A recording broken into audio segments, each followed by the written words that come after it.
दिव्य कवच कुंडल के साथ कर्ण अजय था और महाभारत के युद्ध में पांडव कभी भी उसे परास्त नहीं कर पाते। अतः इंद्रदेव उससे सुबह स्नान के समय ब्राह्मण स्वरूप में आकर दान में कवच कुंडल मांगते हैं। पिता सूर्यदेव द्वारा दिखाए गए स्वप्न से कर्ण को यह बात पहले ही ज्ञात हो जाती है कि इंद्रदेव उससे रूप बदल कर कवच कुंडल मांगने आएंगे। पर फिर भी दानवीर कर्ण ब्राह्मण रूपी इंद्रदेव को खाली हाथ नहीं लौटाना चाहता था। कर्ण का नियम था कि सुबह की पहर में अगर कोई भी भिक्षुक उसके द्वार पर कुछ मांगने आता तो वे उसे कभी भी खाली हाथ नहीं लौटने देते।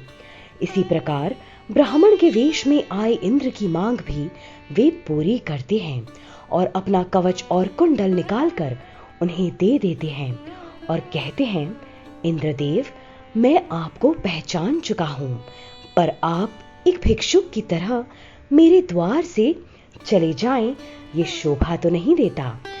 तब इंद्रदेव अपने असली रूप में आए और कवच कुंडल के बदले में कर्ण को एक शक्ति अस्त्र प्रदान किया, जिसका इस्तेमाल सिर्फ एक बार किया जा सकता था और उसका कोई काट नहीं था।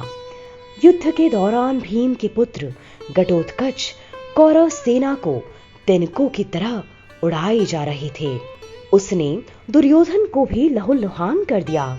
तब दुर्योधन सहायता मांगने कर्ण के पास आए।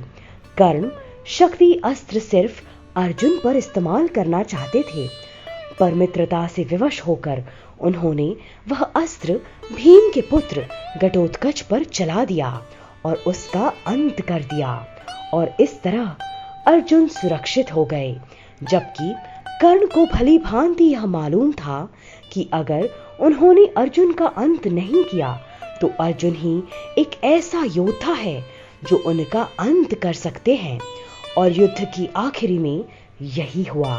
दानवीर कर्ण का अंत अर्जुन के हाथों हुआ और समस्त कौरवों की हार हुई।